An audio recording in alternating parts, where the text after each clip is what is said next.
Estimado público, escuchemos el mensaje que nos dirige el presidente constitucional de los Estados Unidos mexicanos, licenciado Andrés Manuel López Obrador.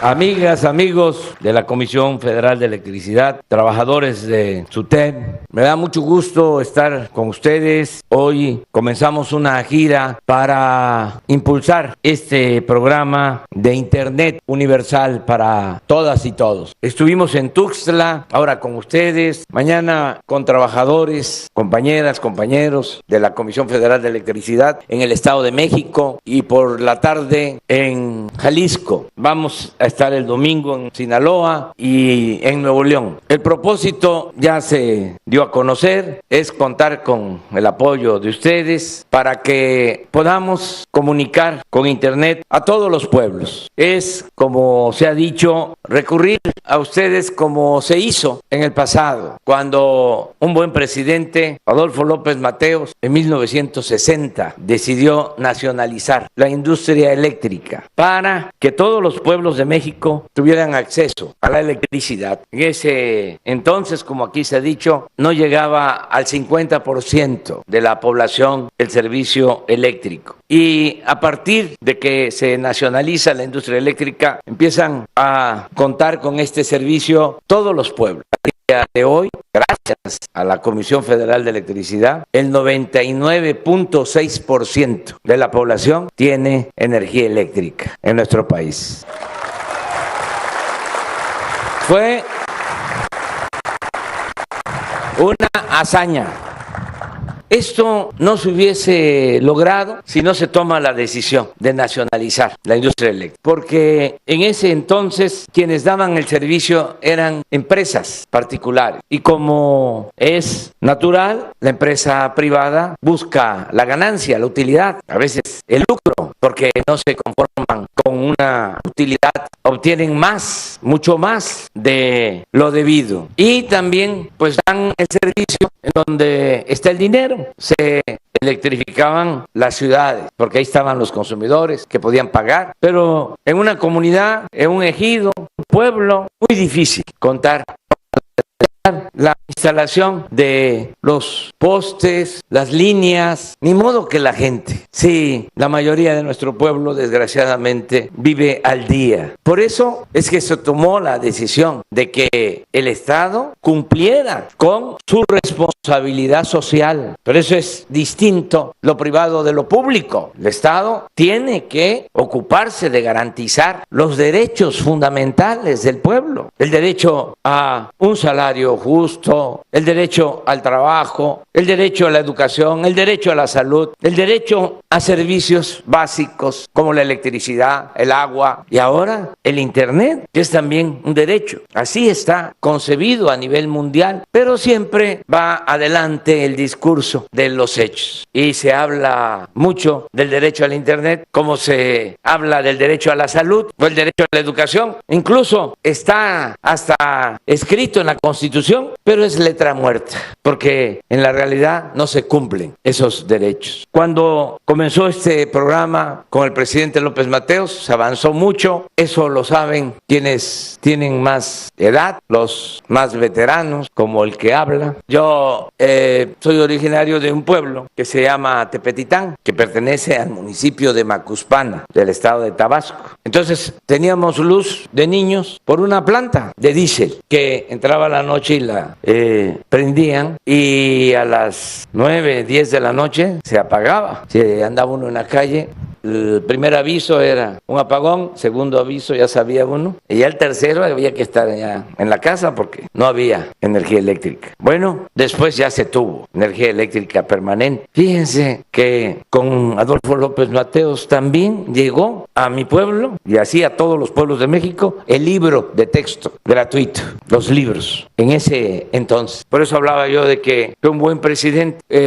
Cuando decidió que iba a entregar los libros de texto gratuito, se opusieron los conservadores, hicieron manifestaciones porque no querían que la gente despertara, querían que la educación fuese un privilegio, no un derecho de nuestro pueblo. Ahora, con esta historia, con estos antecedentes, decidimos, vamos a comunicar al país con Internet, porque no hay este servicio solo en las ciudades. En el caso de Veracruz son 212 municipios y hay cabeceras municipales donde no solo no hay internet, no se puede hablar por teléfono, no hay telefonía móvil, no hay telefonía celular. Y en las cabeceras municipales donde hay internet o telefonía móvil, sale uno de esos pueblos más grandes, a veces ciudades, y ya no hay señal. Hay que andarse subiendo a las lomas, a los cerros, para agarrar la ansiedad señal y poder hablar. Nosotros queremos que todos tengan acceso al internet porque va a ser una revolución en el marco de la revolución de las conciencias, porque estamos haciendo muchas cosas, pero lo más importante que se está haciendo es el cambio de mentalidad. Esa es la contribución principal de nuestro movimiento, de lo que llamamos cuarta transformación, porque cuando cambia la mentalidad del pueblo, cambia todo. Eso es lo más difícil de lograr. A veces hay hasta revoluciones y la gente sigue pensando igual. Ahora no, ahora el pueblo está completamente despierto, concientizado, avispado, ya no se deja manipular. Entonces, con el internet se va a tener más información y esto va a avivar más la conciencia del pueblo y se va a tener también información para la educación, para la salud. Imagínense los niños que puedan tener acceso a el internet. Es un cambio de fondo, radical, en el entendido que la palabra radical viene de raíz. Por eso recurrimos a ustedes, para que nos apliquemos todos. Decía yo en Tuxtla que no es una relación laboral entre el patrón, que es el Estado, y los trabajadores y sus sindicatos. No, esto tiene que ver con el servicio a la comunidad, el servicio al pueblo.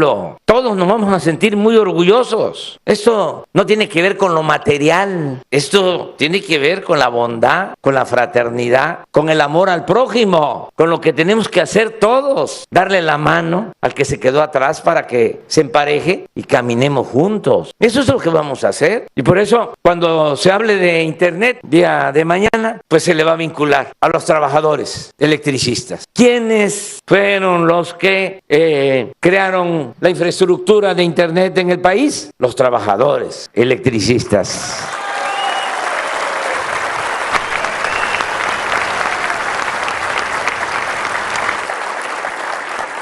Es hacer historia, como la están haciendo los trabajadores petroleros, porque yo me apoyo en ustedes en todo lo que tiene que ver con la industria eléctrica y me apoyo con los trabajadores petroleros, en lo que tiene que ver con la industria petrolera. En el caso de ustedes, como lo mencionó el licenciado Bartlett, yo creo que están conscientes de que había la intención perversa de destruir a la Comisión Federal de Electricidad. Estaban cerrando plantas, subutilizando plantas, no permitiendo a la Comisión Federal de Electricidad subir energía a las líneas. No había despacho porque supuestamente la Comisión Federal de Electricidad producía energía sucia y los particulares, Iberdrola de España y otras empresas extranjeras, esas producían energía limpia y por eso había que darles trato preferencial a estas empresas. ¿Saben que los mandamos al carajo?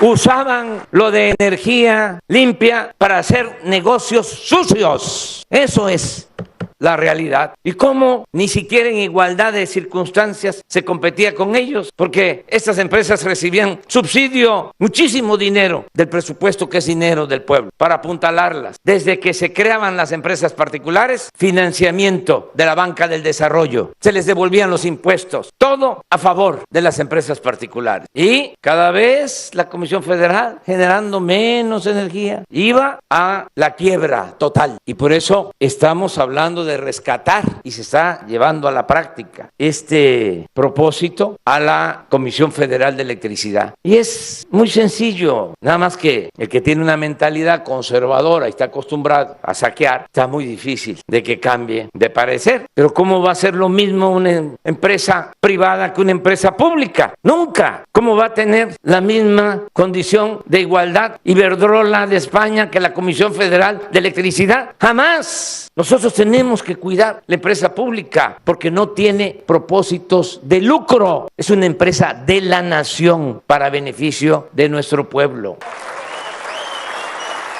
Por eso, vamos ahora a cumplir con esta tarea de conectar al país con Internet. Y les decía yo que se recuerde eso, que fueron ustedes, así como electrificaron sus antepasados el país, así ustedes van a comunicar con Internet al país. Y decirles que no vamos nosotros a fallarles, que estamos muy conscientes de que no se va a poder sacar adelante al país sin los trabajadores. Y lo vemos cada vez que hay un desastre natural, que hay un huracán. Ustedes, lo que pasó aquí en Veracruz, como lo recordaba el gobernador Cuitláhuac, en una semana restablecieron el servicio. Y así en todo México. Son de los mejores trabajadores electricistas del mundo. Como decimos los veracruzanos, porque ya saben que yo también soy veracruzano, soy choco jarocho, porque mi padre nació en Veracruz, la cuenca de Papaloapan, y mi madre tabasqueña, entonces somos paisanos. Además, de acuerdo a la Constitución de Veracruz, en el artículo 11, los hijos de veracruzanos son veracruzanos.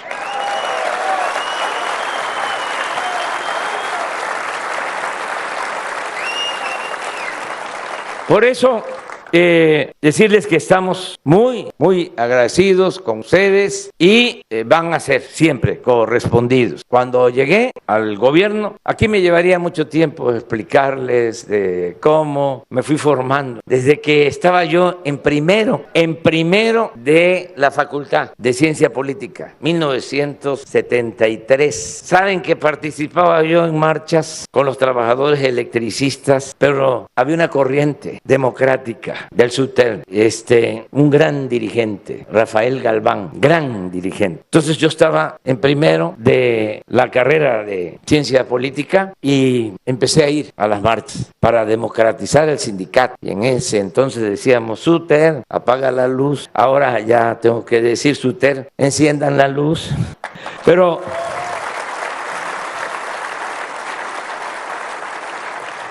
cuando llegué al gobierno les decía, tuve una reunión con compañeros de ustedes y lo primero que me plantearon es, nos mutilaron el contrato colectivo y nos aumentaron la edad de jubilación. Hice el compromiso de que íbamos a reparar ese daño y lo cumplimos.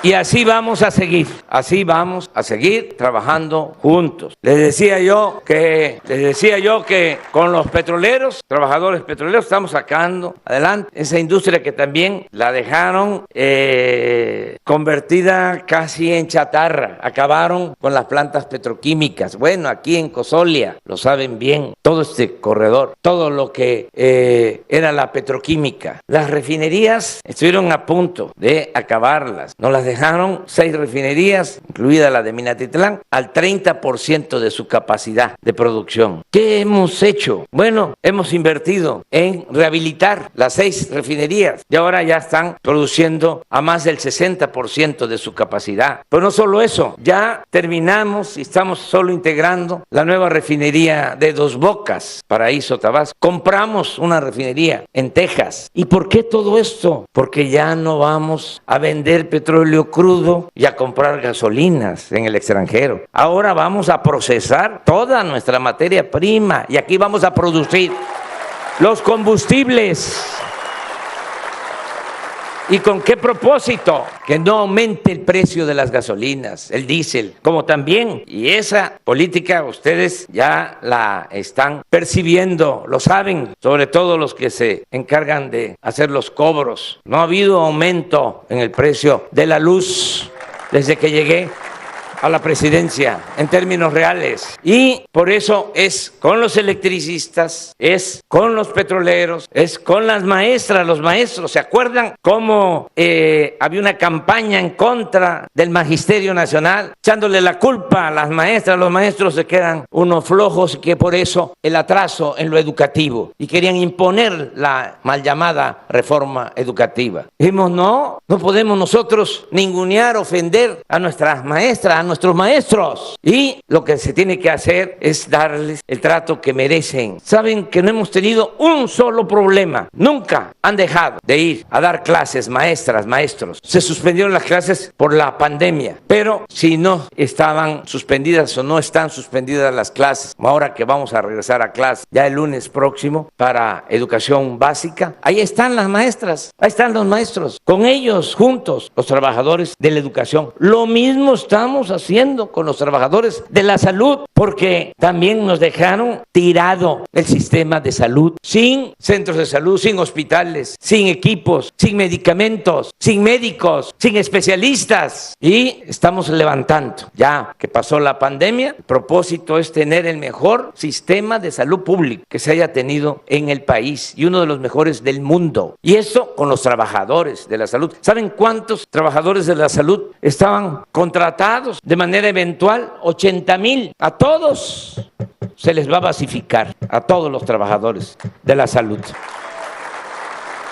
Juntos con los trabajadores es que estamos sacando adelante a México. Y quiero nada más terminar diciéndoles que me han ayudado mucho, y no es para celos ni sentimientos, no es para herir susceptibilidades, porque aquí se dijo que los mejores ingenieros eran los de la Comisión Federal de Electricidad. Son muy buenos también los ingenieros militares.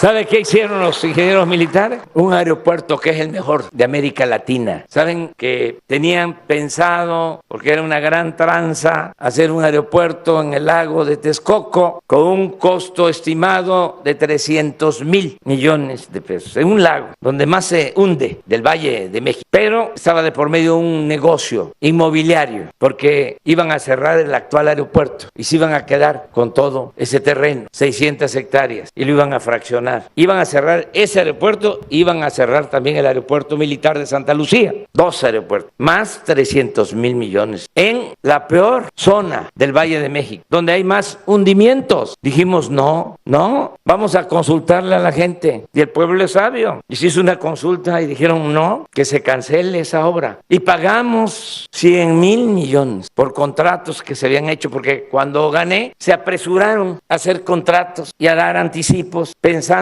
que ya de esa manera ya no iba yo a poder hacer nada, sino seguirle hacia adelante. ¿Cuándo iban a terminar ese aeropuerto? En el 2025. O sea, me iba yo a llevar todo el sexenio construyendo el aeropuerto. Pero no solo eso, estimaban que iba a costar 300,000 millones. Pagamos 100,000, y los ingenieros militares hicieron el nuevo aeropuerto Felipe Ángeles, que ya dije es el mejor de América Latina, con 75,000 millones. Es decir, nos ahorramos 125,000 millones de pesos.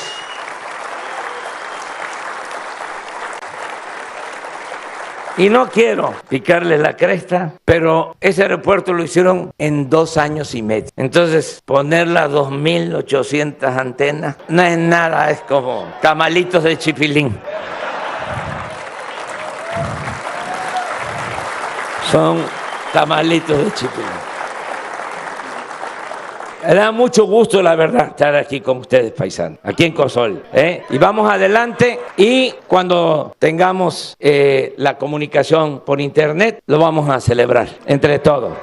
Aquí mismo o en el Zócalo. Aquí, pues, regreso.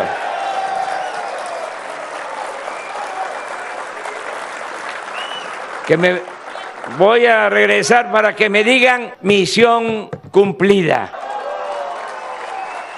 También decirles que ya tenemos el presupuesto, no hay ningún problema. Cuando no hay corrupción, el presupuesto alcanza y rinde. Entonces, vamos hacia adelante y que vivan los trabajadores electricistas. Muchas gracias.